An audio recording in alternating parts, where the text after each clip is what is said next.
The test is in four parts. Part 1, Part 2, Part 3, and Part 4. Now look at Part 1. Part 1. 1. You are going to hear a conversation taking place in the airport. First, you have some time to look at questions 1 to 7.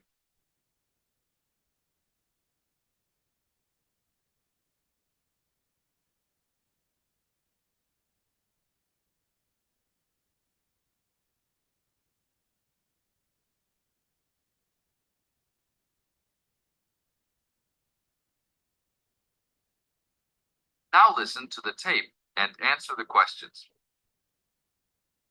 Good afternoon. Welcome to Northwest Airlines. How can I help you today? I'd like to check in for the 2 o'clock flight to Nairobi. Okay. Oh, that flight has been moved back to 2:45. Nothing major, just a weather delay that the plane experienced in Casablanca. May I have your name, please? Sure, it's Jim Harkness. Is that Harkness with 2 S's? Yep, and that's Jim with 1 M.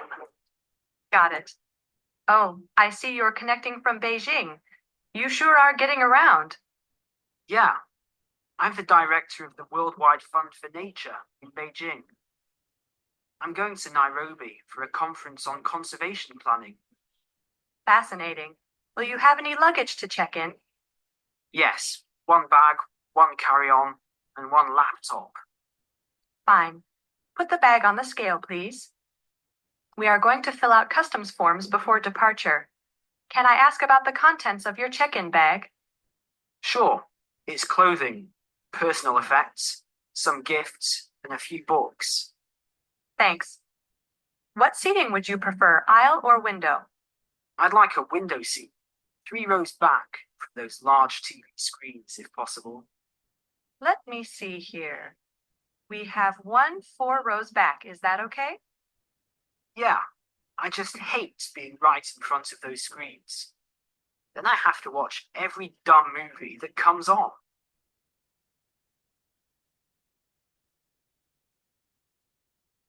Now look at questions 8 to 10.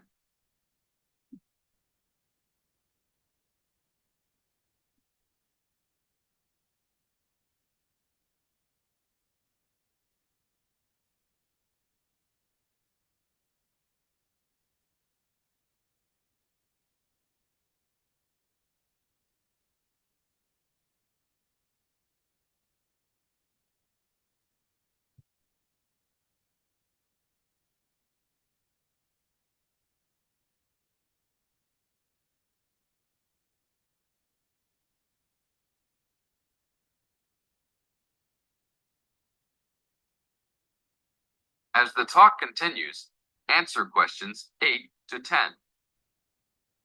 I understand. Is that your carry-on? Yes, I bought it in India last year. It sure is a nice bag. Unfortunately, I think it's too big for the overhead storage compartment. Maximum dimensions for carry-on baggage is 16 inches wide by 10 inches high by 21 inches long. Oh, well, it's okay with width and length, but it's 12 inches high. Are you sure that it won't fit? I've squeezed it in before. No, I'm sorry. You'll have to check it in with an agent prior to boarding. All right, it's no big deal. One final thing. Do you have any DVDs that you purchased in China? Yes, I have my own music CDs. Okay, that's fine. We're not allowed to transport DVDs. We're working on controlling copyright regulations imposed by WTO. Sure, I understand. Is that everything? Yes, it is. You have a wonderful flight now. Thank you. That is the end of part 1. You now have half a minute to check your answers.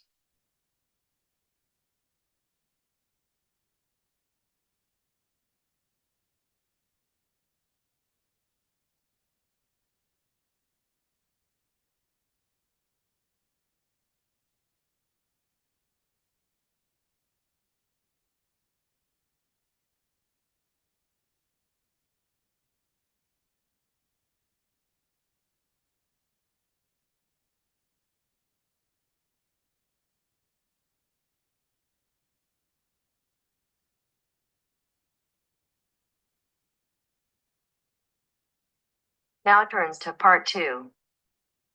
Part 2. You will hear a talk by a tour guide. First, you will have some time to look at questions 11 to 17.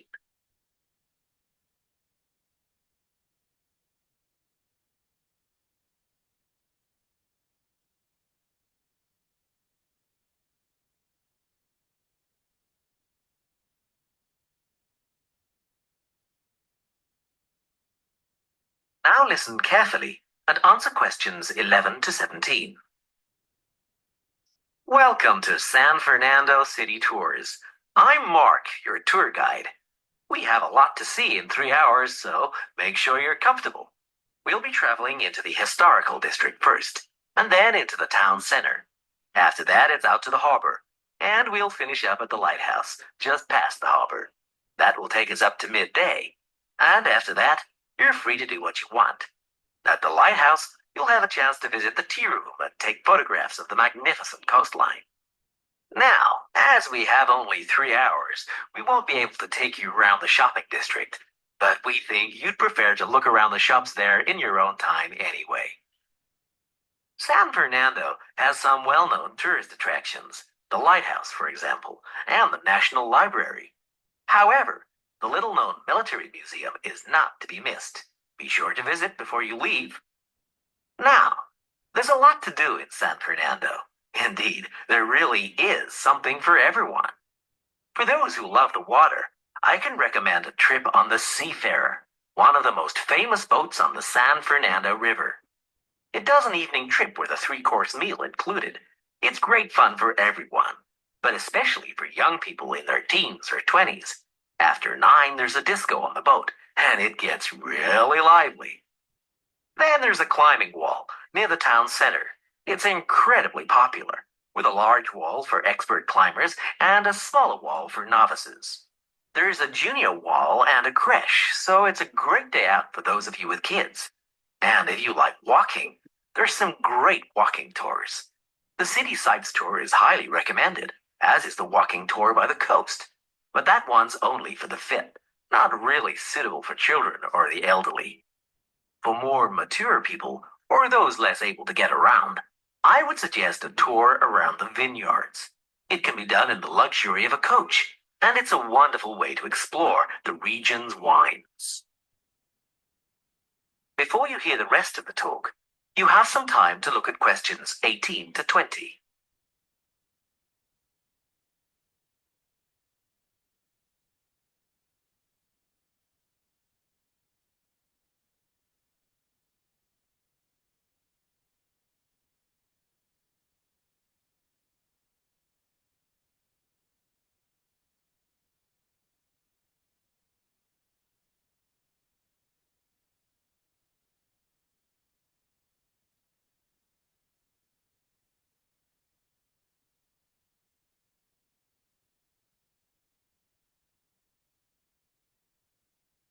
Now listen and answer questions 18 to 20. Naturally, there's a charge for all these attractions, but you can get 15% off if you have an Explorer pass. If you don't have a pass but would like one, the driver here has application forms. Just ask him for one and fill it out while on the tour. Then you hand it into the tour office. Normally, it costs $10, but this year it's just $7. When you hand it in, you'll get your picture taken for the card on the spot, and then your card is ready to use. Remember to show it whenever you pay for anything. The discounts apply not just to tourist attractions, but some bars and restaurants. Basically, everywhere you see a red Explorer symbol. We're coming up to the historical district now. If you like.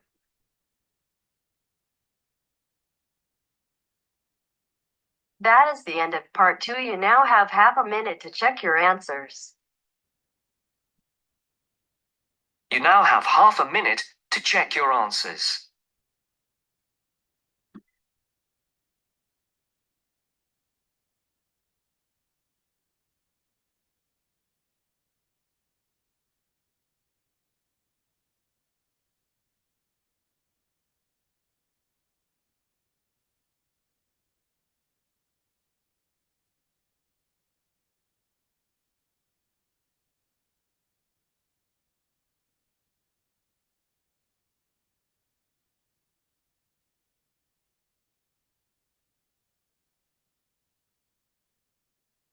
now turns to part 3. Part 3. You'll hear an introduction about the process of producing stamps. First, you have some time to look at questions 21 to 25.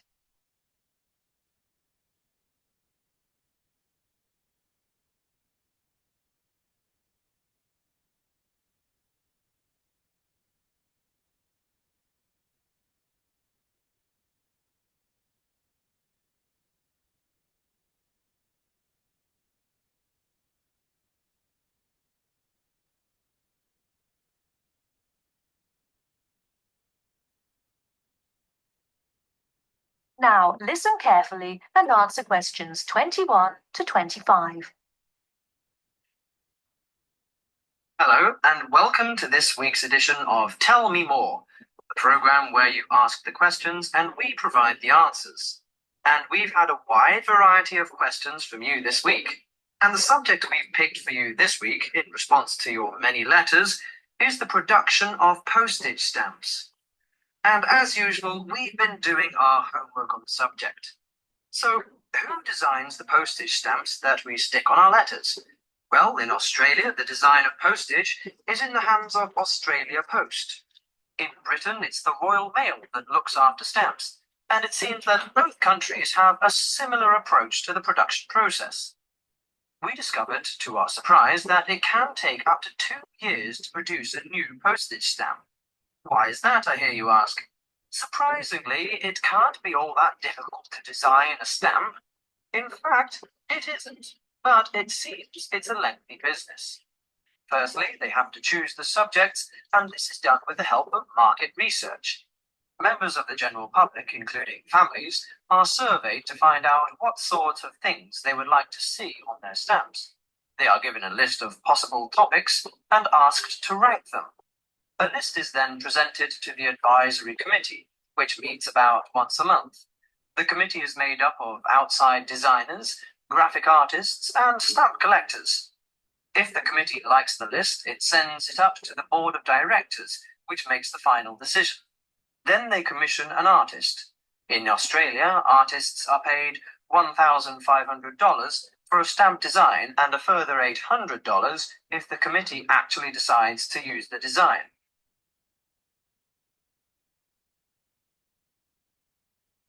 Before you hear the rest of the talk, you have some time to look at questions 26 to 30.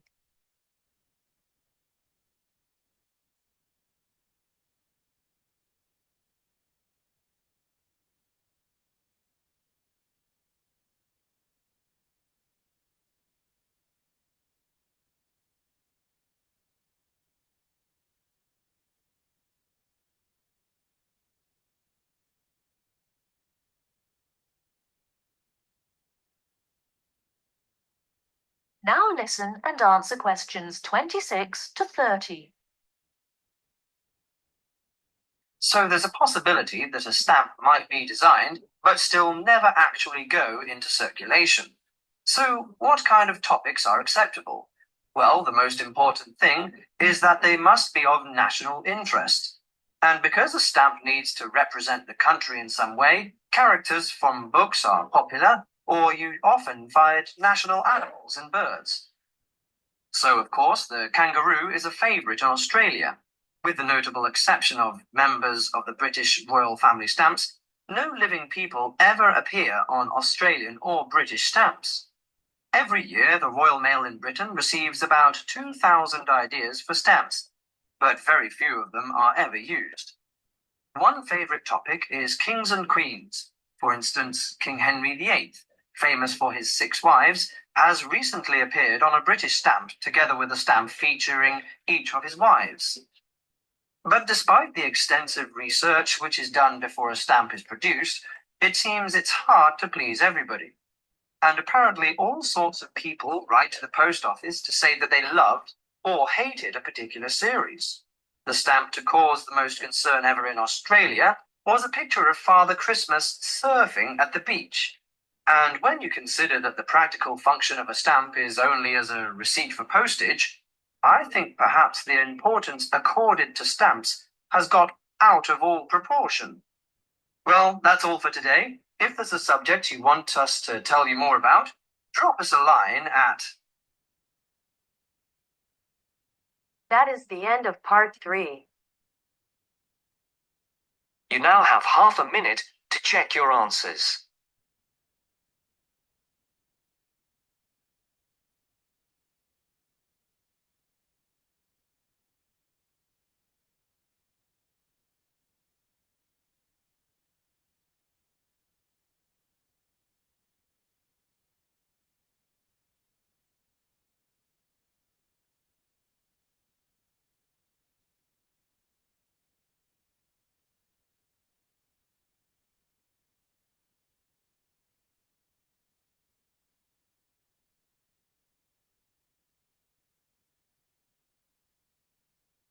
Now turns to part 4. Part 4. Listen to the introduction about Tower Bridge and complete the summary. First, you have some time to look at questions 31 to 40.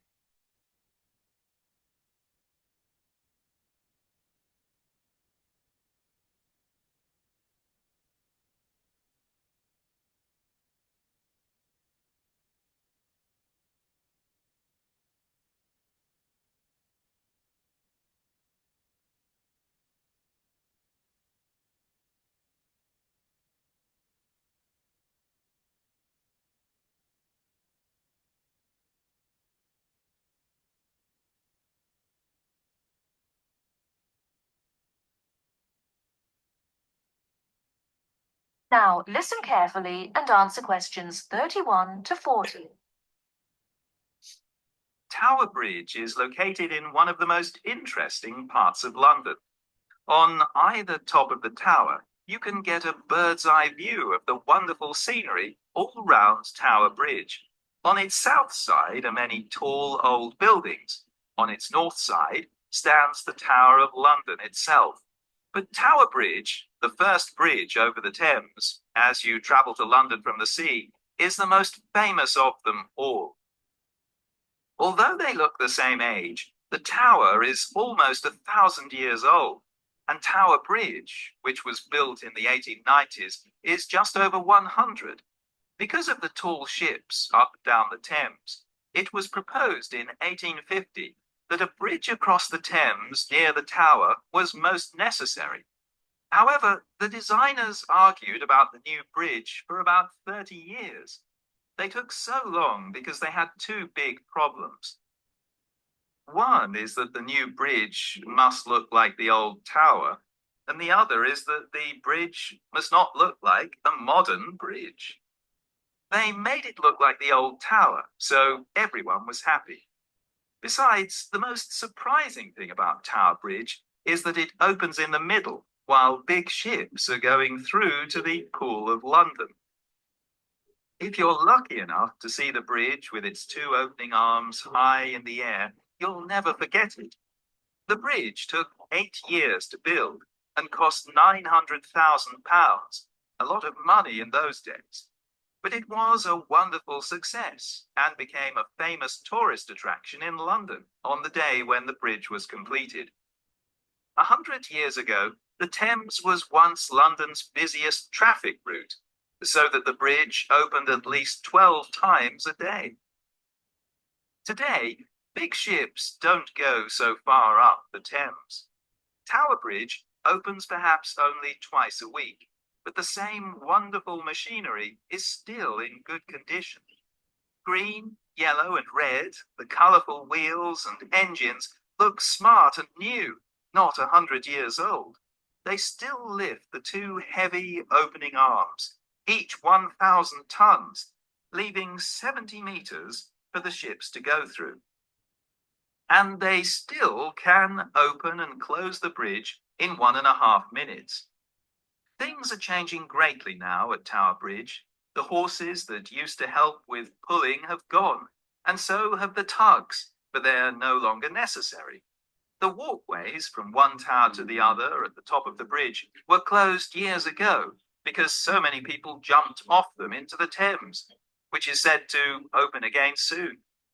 In addition, the beautiful wheels will be part of a special exhibition for the public to visit. There'll be a restaurant in one of the towers and a pub in the other. But whatever happens in its exciting future, Tower Bridge will always mean London. That is the end of part 4. You now have half a minute to check your answers.